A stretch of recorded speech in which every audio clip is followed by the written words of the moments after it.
Tuhan hadir di bait kudusnya saat umat mencari wajahnya, berseru, berdoa, bersujud menyembah dan menikmati kehadiratnya. Tuhan mau dekat dengan umatnya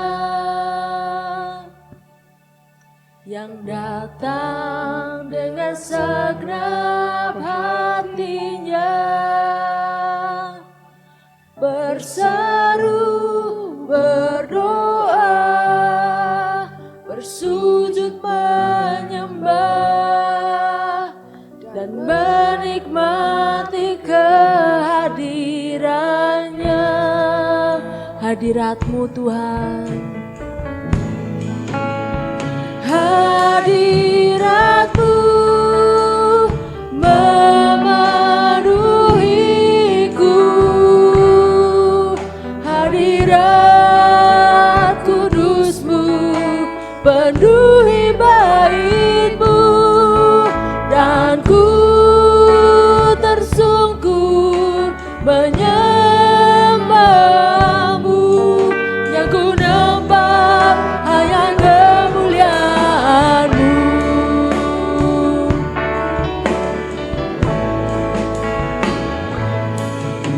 Tuhan hadir di bait kudusnya saat umat mencari wajahnya, berseru, berdoa, bersujud menyembah dan menikmati kehadirannya.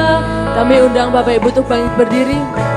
Tuhan mau dekat dengan umatnya yang datang dengan segenap hatinya. Kami mau berseru Bapa, berseru, berdoa, bersujud menyembah dan menikmati kehadirannya.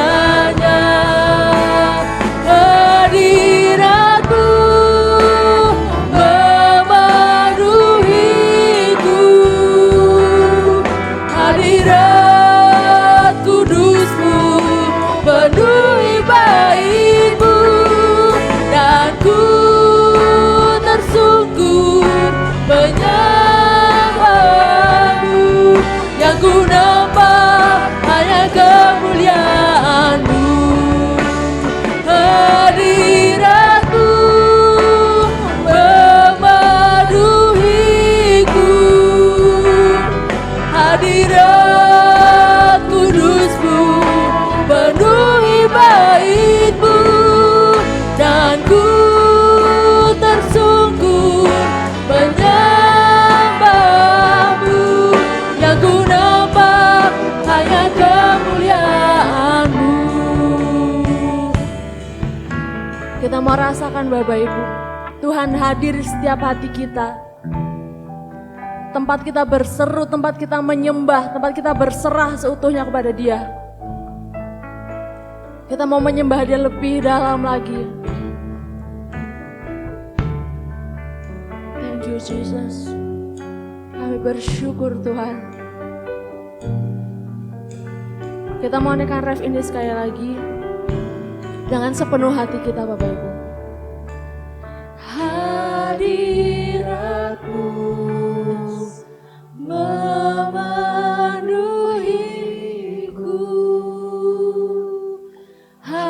hadirat kudus-Mu penuhi bait-Mu, dan ku tersungkur menyembah-Mu,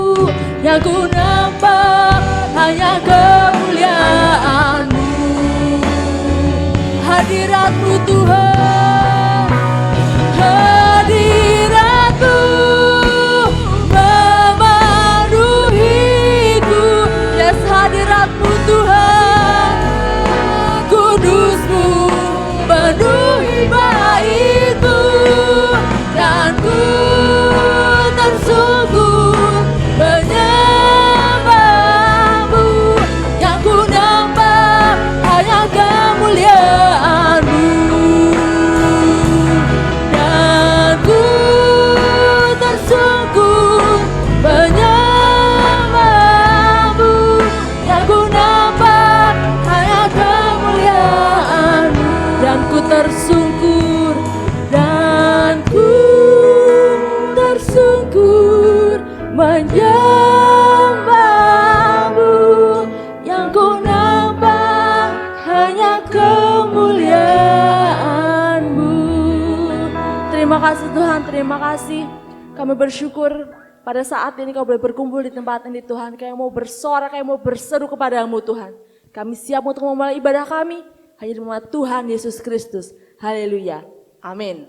Ya, kita mengucap syukur kepada Tuhan, betapa baiknya Tuhan.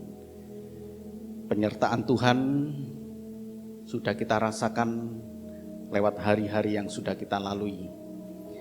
Bapak, Ibu, dan saudaraku yang kasih Tuhan, hari ini kita belajar mengenai kupilih menang. Katakan sama-sama, 1, 2, 3. Kupilih menang. Iya. Kita akan coba belajar dari peristiwa dalam kitab yang terakhir di dalam Perjanjian Lama. Kitab yang berbicara mengenai kerusakan moral, kitab yang berbicara mengenai kemarahan Allah, kitab yang berbicara juga janji Tuhan yang begitu indah, yaitu di dalam Maleakhi.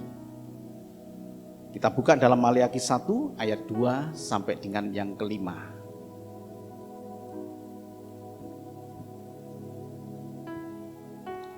Maleakhi 1 ayat 2 sampai dengan 5. Aku mengasihi kamu, firman Tuhan, tetapi kamu berkata, dengan cara bagaimanakah engkau mengasihi kami?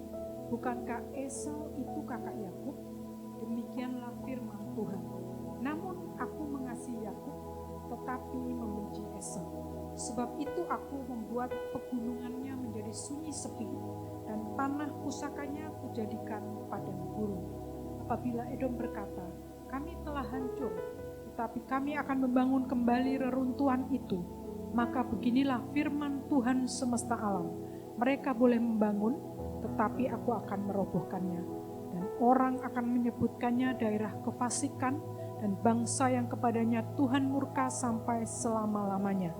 Matamu akan melihat dan kamu sendiri akan berkata, Tuhan Maha Besar sampai di luar daerah Israel. Amin.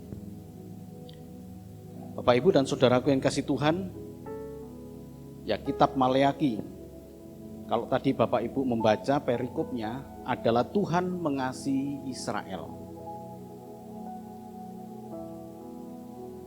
Ini adalah keraguan yang terjawab. Ya.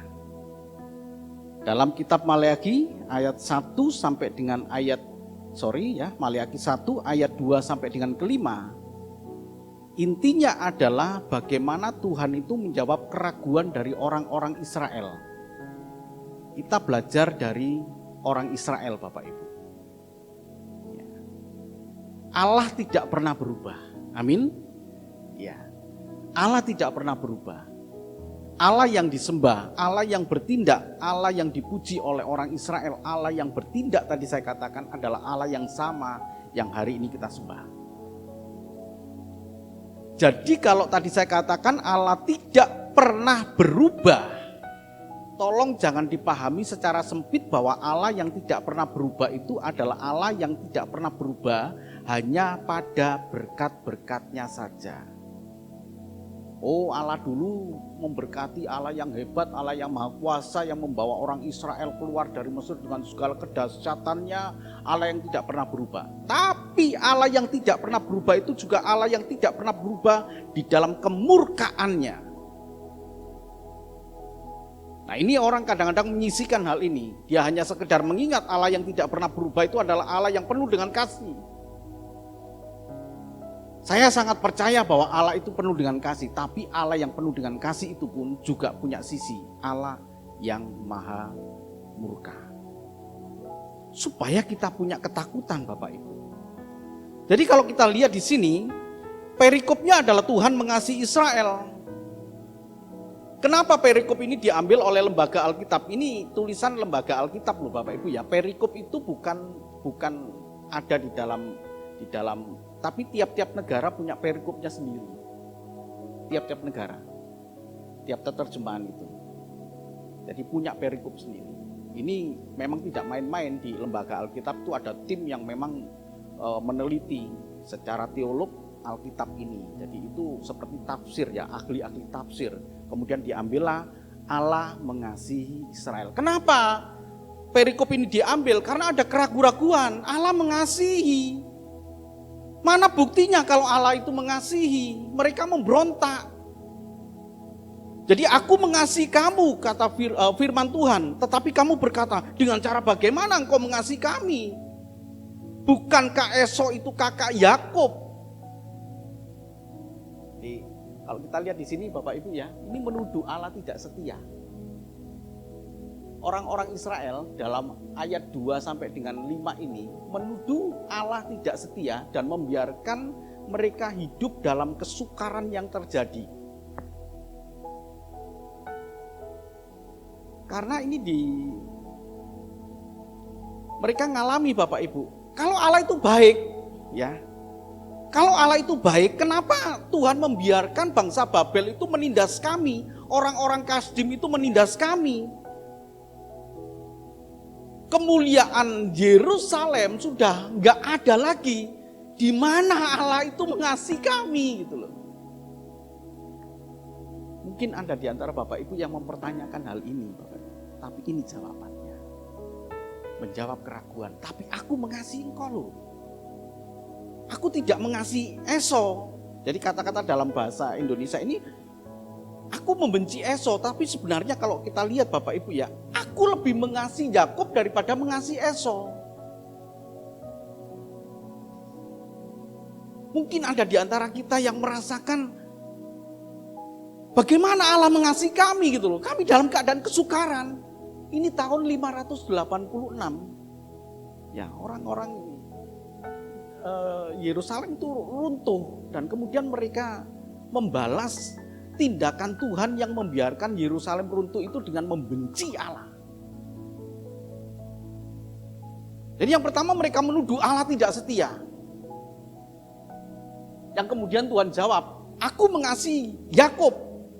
Yakub itu Israel Bapak Ibu. Ya. Esau itu Edom. Ya. Jadi bukan karena apa? Karena Esau itu kemudian menjual hak kesulungan. Dan nanti Alkitab mengatakan dia akan mencucurkan air mata untuk mencari kesempatan. Tapi hak kesulungan itu tidak ada duanya. Kan gak ada hak kesulungan itu kemudian ada dua walaupun anak itu lahirnya kembar. Ya, Yakub dan Esau itu lahir kembar, hanya beda beberapa detik Bapak Ibu. Kemudian yang pertama keluar Esau sebagai kakak. Ketika Esau sebagai kakak, dia punya hak kesulungan. Jadi hak kesulungan itu adalah hak lebih. Kalau dia sebagai kakak, maka dia mendapatkan 2/3. Adiknya 1/3, setengah lebih. Ya. Di dalam ayat 6 sampai dengan 8, kemudian mereka melupakan kewajiban hormat akan Allah. Jadi mereka marah. Seorang anak menghormati bapaknya dan seorang hamba menghormati tuannya. Tadi saya katakan ini kemarahan Tuhan. Jadi Tuhan kemudian menegur orang-orang Israel. Ya, Bapak Ibu harus bisa mengambil dari peristiwa ini. Sekalipun kita tidak mendengar suara Tuhan yang marah. Tetapi mari kita belajar tentang hatinya Tuhan ada di dalam peristiwa ini. Saat kita menuduh Tuhan yang tidak setia, menuduh Tuhan yang membiarkan kita dalam kesukaran, Tuhan marah. Seorang anak menghormati bapaknya dan seorang hamba menghormati tuannya. Jika aku ini bapa, seperti pujian tadi, kita menyebut dia bapa. Jika aku ini bapa, di manakah hormat yang kepadaku itu? Jika aku ini tuan, Lord, di manakah takut yang kepadaku itu? Firman Tuhan semesta alam kepada kamu, hei para imam yang menghina namaku. Tetapi kamu berkata, dengan cara bagaimana kami menghina namamu? Sudah salah tidak merasa bersalah.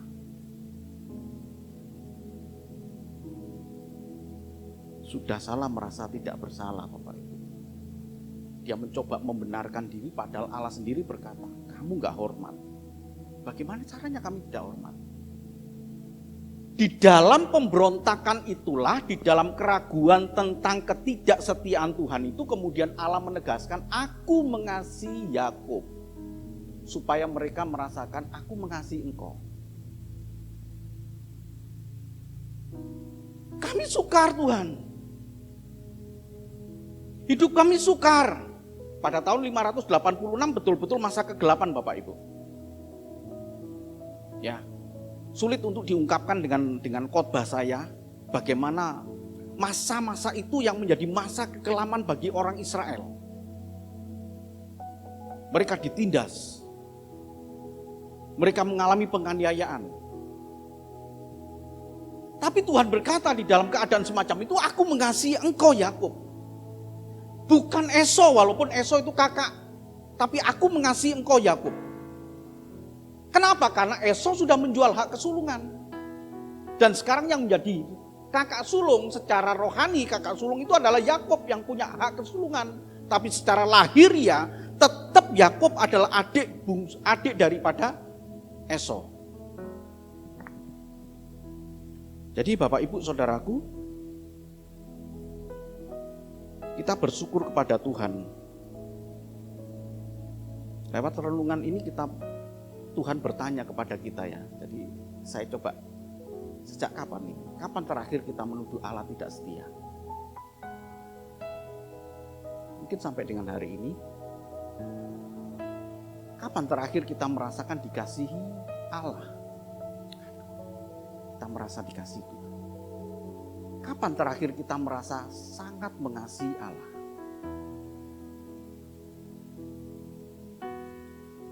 Dari peristiwa orang Israel yang merasakan penindasan yang besar dan mereka kemudian menuduh Allah, menjadi renungan dalam hidup kita.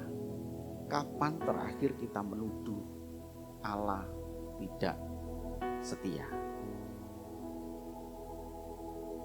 Bapak Ibu Saudaraku, satu peristiwa tadi Sabtu malam ya, ketika Jumat malam. Ya, Jumat. Ya, ketika saya di Jogja dekat dengan rumah itu ada tawuran. Ya. Dan kemudian ada bacok-bacokan. Pas saya keluar dan saya tidak bisa keluar karena orang banyak. Orang naruh sepeda motor di jalan dan kemudian saya nggak bisa keluar. Kemudian datanglah orang yang bawa parang ke saya. Bawa parang. Saya buka kaca pintunya. Saya sudah berserah kepada Tuhan apa yang akan terjadi. Tapi rupa-rupanya orang yang bawa parang itu datang kepada saya. Saya tidak kenal dia. Dia pegang tangan saya.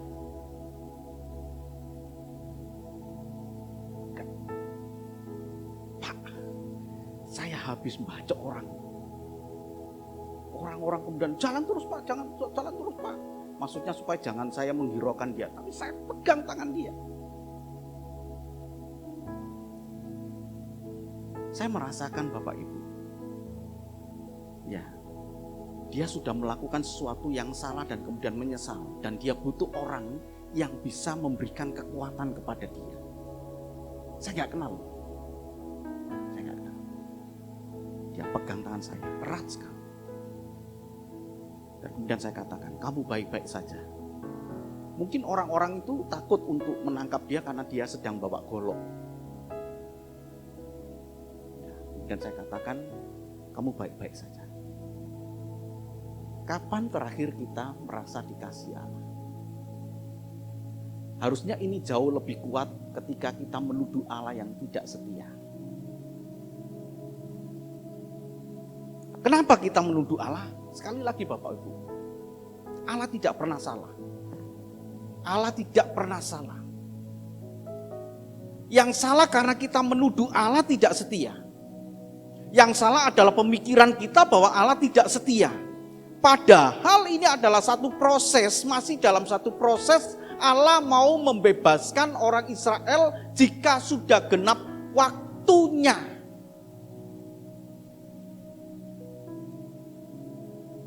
Jadi latar belakangnya memang adalah kekecewaan bangsa Israel atas kehancuran Yerusalem pada tahun 568 sebelum Masehi oleh bangsa Babel. Sebenarnya proses penjajahannya sebelumnya Bapak Ibu. Tapi puncak dari kehancuran itu pada tahun 568 sebelum Masehi. Hancur, betul-betul hancur. Orang berpikir musnah bangsa ini. Tapi Allah tidak pernah mencabut ucapannya, janjinya bahwa bangsa ini akan musnah.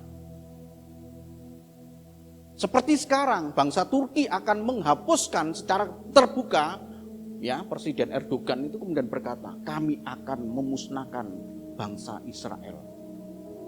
Kalau Bapak Ibu baca pidato dia. Allah yang dahsyat tidak pernah memusnahkan bangsa ini. Tapi bangsa Edom, bangsa Moab, bangsa-bangsa yang sejajar dengan bangsa Israel kemana sekarang? Tidak ada lagi. Sudah musnah. Ya. Bangsa Babel sudah musnah. Walaupun berganti menjadi Irak dan Iran, Persia. Tapi secara sejarah bangsa Babel sudah nggak ada.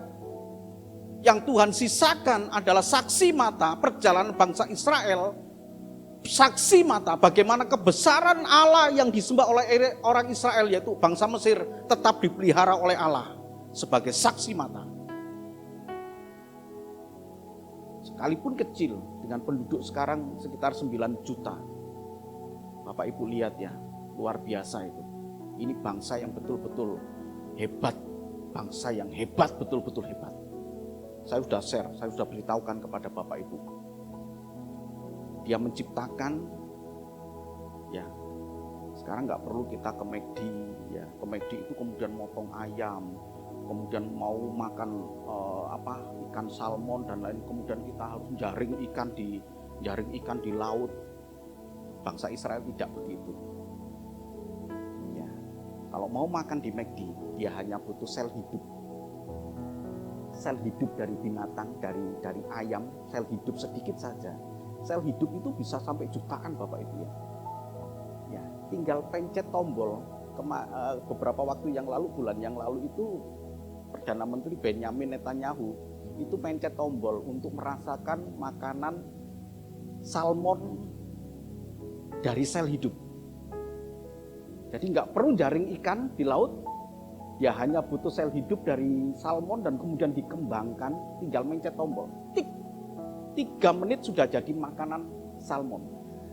Pencet tombol 3 menit sudah menjadi hamburger seperti di McD, ayam crispy itu sudah jadi tanpa harus menyembelih ayam, tanpa harus memelihara ayam.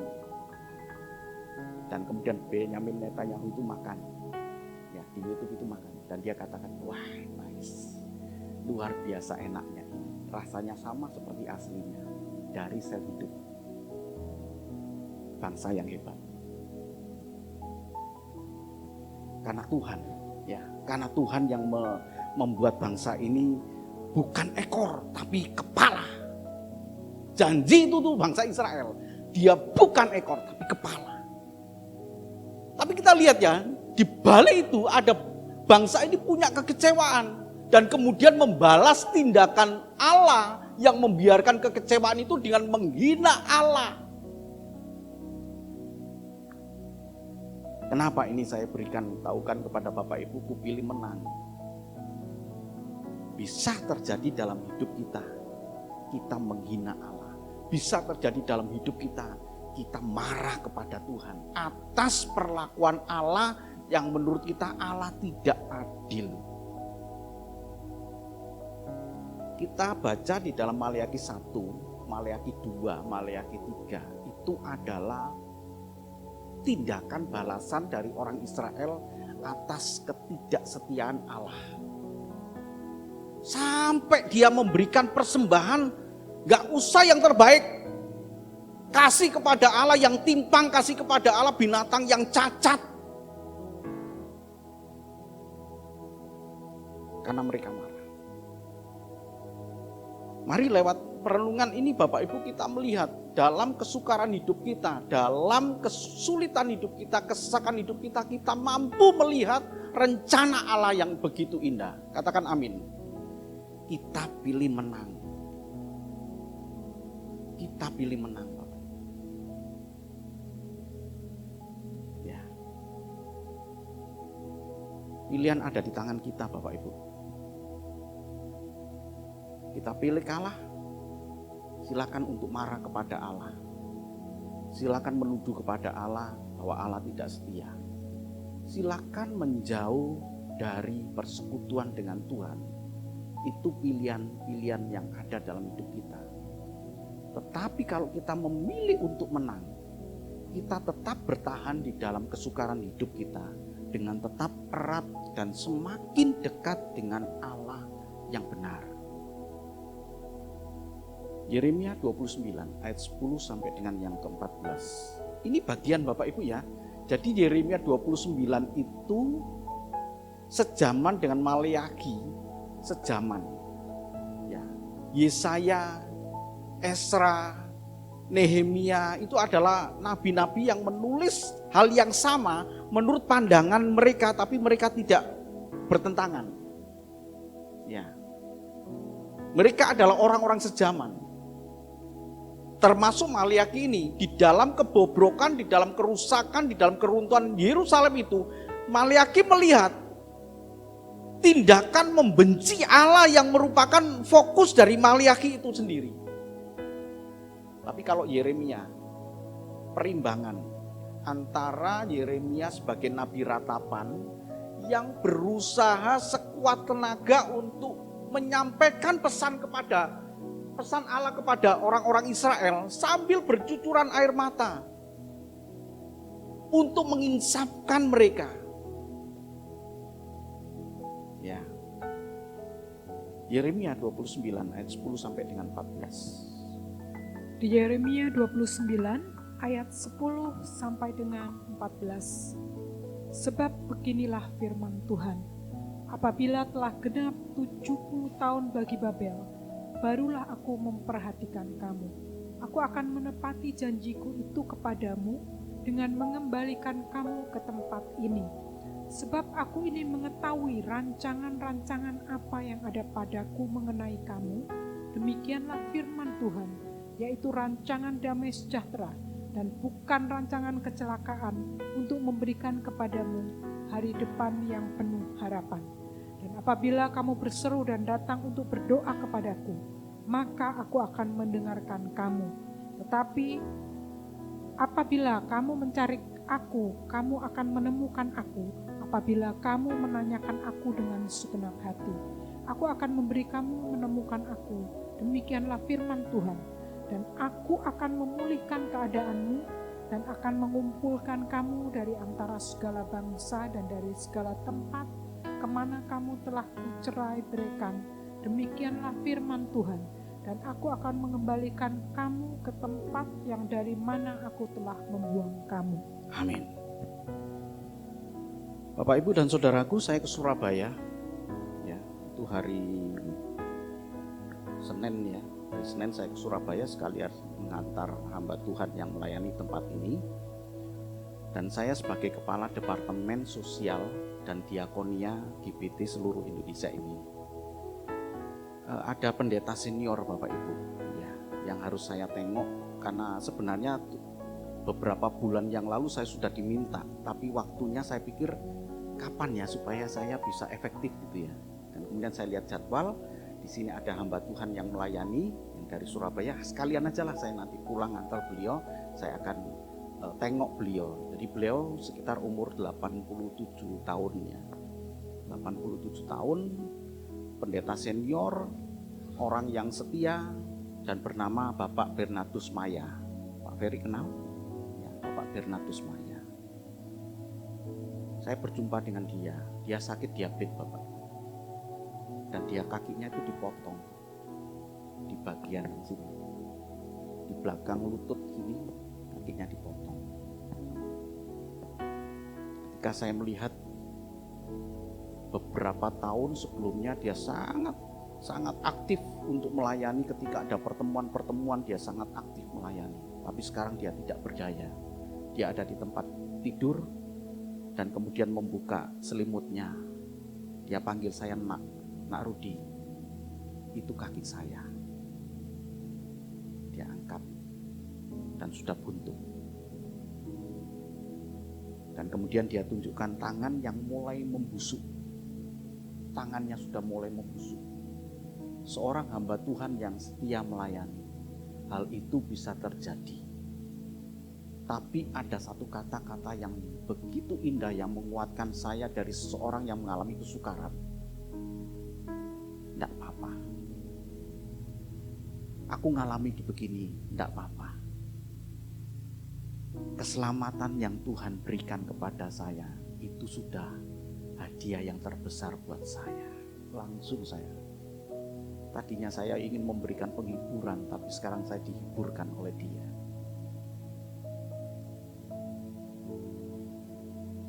Mari kita melihat Bapak Ibu rencana Allah yang begitu indah. Kesukaran yang Bapak Ibu alami saat ini. Mari ada rencana Tuhan yang begitu indah.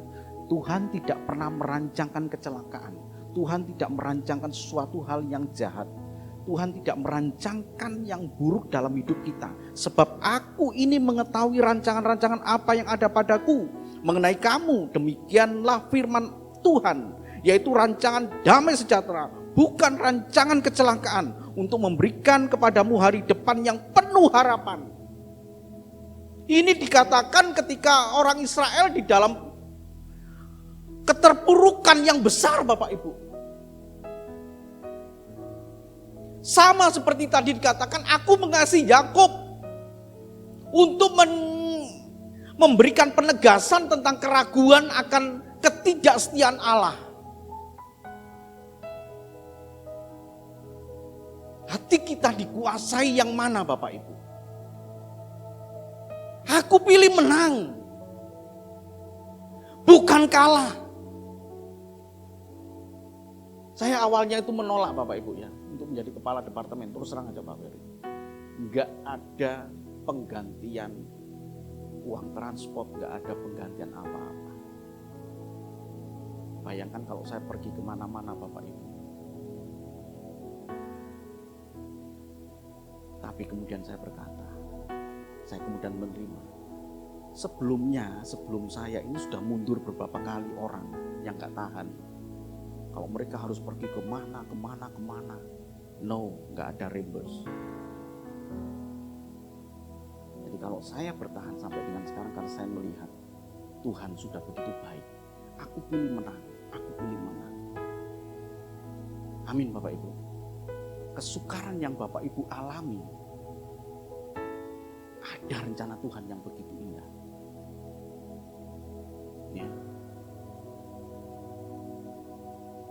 Tapi kupilih menang ini bukan berarti ya, kalau kita lihat ya, ada dua kelompok di dalam Maleakhi ini. Ada kelompok yang kurang ajar yang berkata, lebih baik aku menjadi orang fasik, ternyata enak jadi orang fasik ya.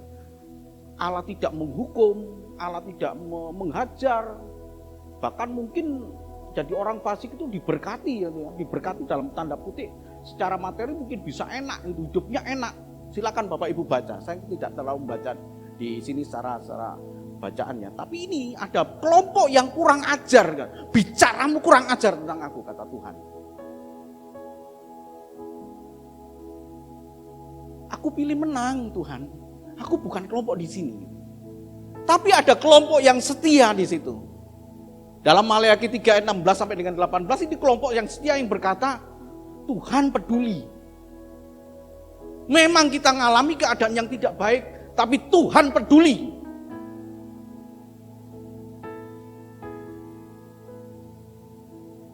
Beginilah bicara satu sama lain, ini adalah kelompok yang orang-orang yang takut akan Tuhan. Ayat 16 dari Maleakhi 3. Tuhan memperhatikan dan mendengarnya. Sebuah kitab peringatan ditulis di hadapannya bagi orang-orang yang takut akan Allah dan bagi orang-orang yang menghormati namanya. Mereka akan menjadi milik kesayanganku sendiri. Aduh Tuhan, aku pilih menang Tuhan. Tidak ada hal yang lebih baik ketika Tuhan berkata, engkau menjadi milik kesayanganku. Siapakah aku ini Tuhan, jadi biji matamu, jadi biji mata Tuhan. Biji mata bisa kelilipan, biji mata bisa merah. Ya, bukan berarti diprotek oleh Tuhan itu kemudian kita bebas dari segala kesukaran-kesukaran hidup. Amin. Tidak bisa kita hindari sakit penyakit, tidak bisa kita hindari hal-hal yang buruk terjadi. Tapi Tuhan tetap berperkara dalam hidup kita ketika kita menaruh hormat dan mengasihi Dia. Kita kelompok yang di sini, aku pilih menang. Sehingga dikatakan di dalam bagian akhir itu berkata, kamu lihat nanti, ada perbedaan antara orang fasik dengan orang benar. Ada perbedaan antara orang yang beribadah kepadaku dengan orang yang tidak beribadah kepadaku. Ada perbedaan.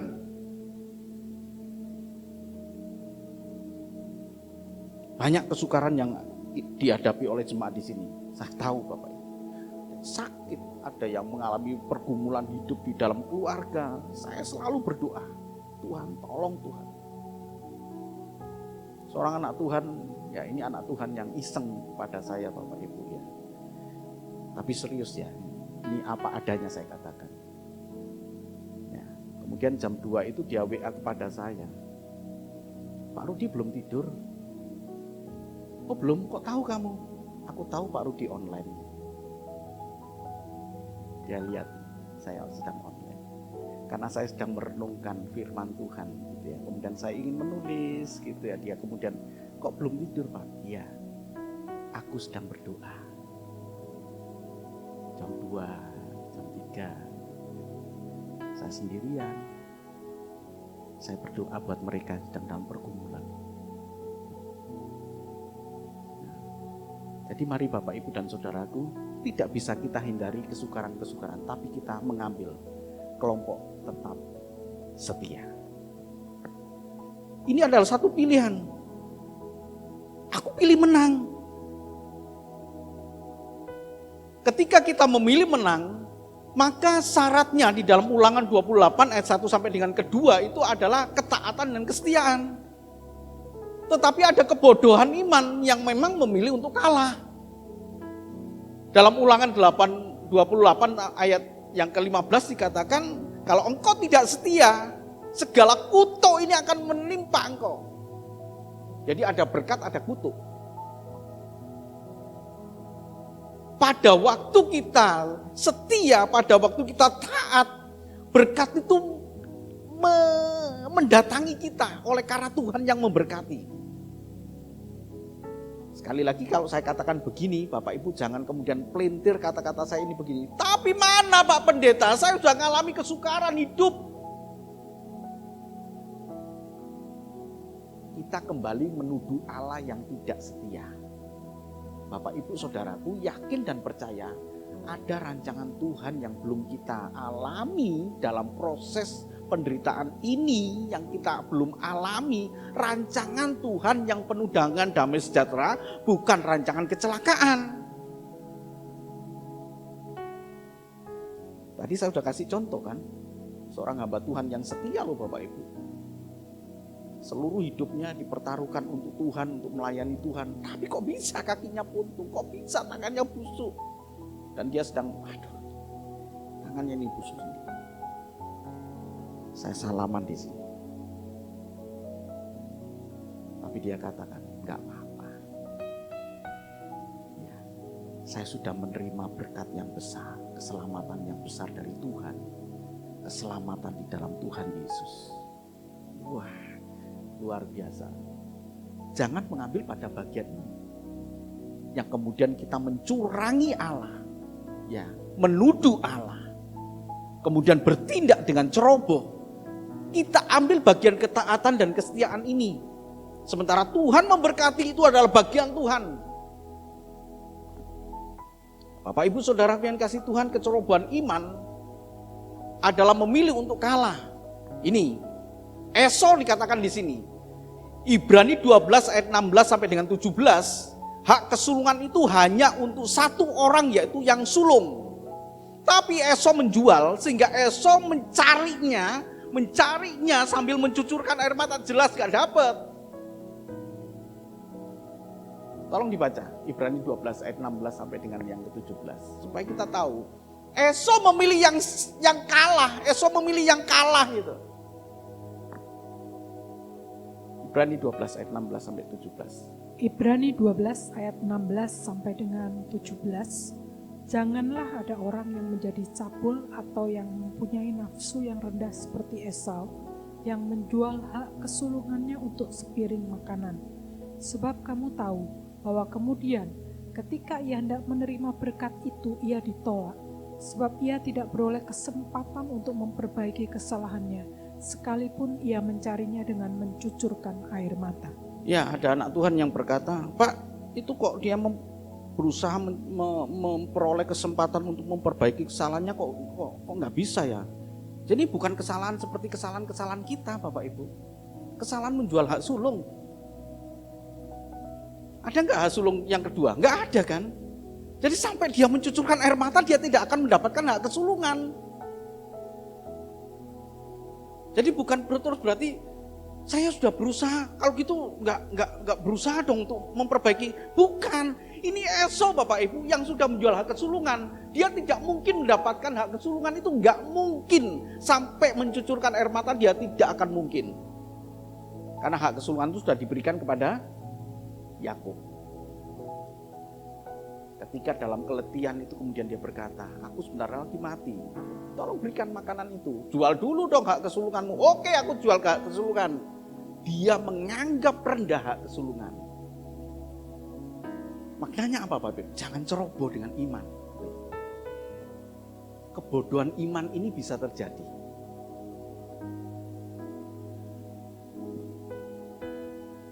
Dalam kesukaran hidup kita Bapak Ibu, dalam kesukaran hidup kita tetap memilih menjadi orang yang taat dan setia dan percaya bahwa Allah itu setia. Tidak menuduh Allah bahwa Allah itu tidak setia. Jadi kalau kita melihat hukum tabur tuai adalah warning, adalah rambu yang memperingatkan kepada kita untuk kita memilih menang. Galatia 6 ayat 7 sampai dengan 10 berkata, apa yang kamu tabur itulah yang kamu tuai. Jadi tabur dalam daging itu menuju kepada kebinasaan. Tabur dalam roh adalah hidup kekal dari roh. Yang mau kita dipimpin oleh roh. Bukan oleh daging kita Bapak Ibu. Tapi Tuhan yang memimpin hidup kita. Amin. Tuhan yang memimpin lewat firman-Nya. Tuhan yang memimpin lewat Roh Kudus-Nya. Roh Kudus itu akan berbicara lewat hati nurani Bapak Ibu. Akan berbicara di sini. Itu yang memimpin kita. Apa yang baik, apa yang berkenan, dan apa yang sempurna, itu kita dengar dan itu yang memimpin kita. Itu artinya hidup di dalam roh. Dan ini adalah pilihan, aku pilih menang. Ku pilih menang. Sama seperti Yosua diperhadapkan, ya. Ketika Yosua pilih hari ini mau beribadah kepada siapa? Dan seluruh orang Israel berkata, Aku pilih untuk beribadah kepada Allah. Renungan di bagian akhir dari khotbah saya ini Bapak Ibu. Sebuah pilihan untuk menang adalah pilihan yang bukan sekedar memilih dengan ucapan, tetapi dengan sebuah tindakan nyata. Hari ini Bapak Ibu tentu memilih, aku pilih menang. Tapi buktikan lewat kehidupan kita hari lepas hari bahwa betul bahwa kita memilih untuk menang. Tuhan memberkati. Amin.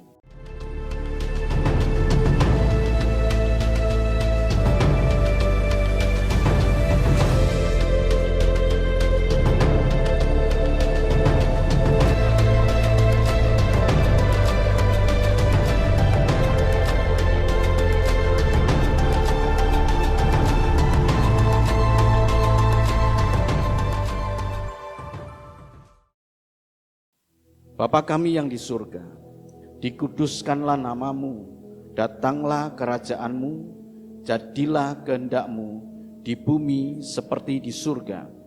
Berikanlah kami pada hari ini makanan kami yang secukupnya, dan ampunilah kami akan kesalahan kami, seperti kami juga mengampuni orang yang bersalah kepada kami. Dan janganlah membawa kami ke dalam pencobaan, tetapi lepaskanlah kami daripada yang jahat. Karena Engkaulah yang empunya kerajaan dan kuasa dan kemuliaan sampai selama-lamanya. Amin. Terima kasih Tuhan. Terima kasih Tuhan. Terima kasih Tuhan. Dalam nama Yesus. Terima kasih Tuhan. Terima kasih Tuhan.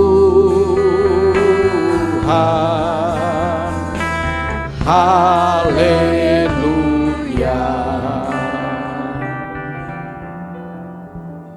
Sekalipun ada pilihan lain, pilihan untuk menghujat Engkau, pilihan untuk menghina Engkau, pilihan untuk meragukan Engkau, pilihan untuk kalah, tapi kami pilih untuk menang, menaruh hormat dan pujian bagi Engkau Tuhan, sekalipun kami berada di dalam kesukaran, kesesakan hidup kami. Terima kasih buat firman-Mu Tuhan. Bapak Ibu dan saudaraku yang dikasihi Tuhan, sebentar kita akan meninggalkan tempat ini. Kita pulang bukan dengan tangan yang hampa. Kita pulang dengan membawa berkat-berkat yang datang daripada Tuhan. Terimalah berkat dan anugerah dari Allah Bapa di surga. Kasih dan cinta Tuhan kita Yesus Kristus anaknya yang tunggal, dan penghiburan kekuatan dari kuasa Roh Kudus menyertai kita. Mulai saat ini, esok bahkan sampai Maranatha Tuhan Yesus datang menjemput kita. Dia Allah yang mengasihi kita. Dia Allah yang peduli kepada kita, Allah yang memberkati kita, Allah yang melindungi kita. Dia Allah yang menyinari kita dengan wajahnya dan memberikan kepada kita kasih karunia.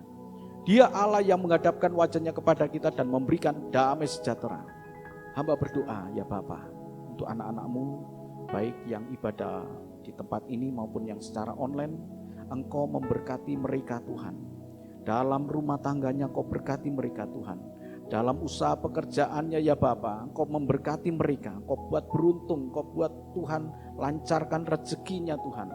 Jauh dari segala kerugian, jauh dari segala hal-hal yang tidak baik Tuhan. Engkau tutup bungkus dengan kuasa darah Kristus usaha pekerjaan mereka Tuhan. Dimanapun mereka berusaha, ada di dalam dekapan kuasa Tuhan. Hamba juga berdoa buat pelayanan mereka Tuhan, anak-anak-Mu yang melayani, semua yang terlibat dalam pelayanan, Engkau memberkati mereka. Beri hati seorang hamba Tuhan. Hamba berdoa Engkau memberkati keluarga besar dari anak-anak-Mu dimanapun berada Tuhan. Engkau memberkati mereka. Damai sejahtera, sukacita Kau limpahkan dalam kehidupannya. Kau jauhkan dari segala mara bahaya, Kau jauhkan dari segala tipu daya iblis, Kau jauhkan daripada segala sakit penyakit. Dan jika ada yang sakit, dalam nama Tuhan Yesus hamba berdoa Tuhan, jamah mereka. Mujizat-Mu masih ada Tuhan. Kau jamah Tuhan, Kau pulihkan, Kau sembuhkan Tuhan. Terima kasih ya Bapa, terima kasih. Hormat kemuliaan hanya bagi-Mu. Dalam nama Tuhan Yesus, kami sudah berdoa dan mengucap syukur. Semua yang percaya mengatakan, amin. Tuhan memberkati.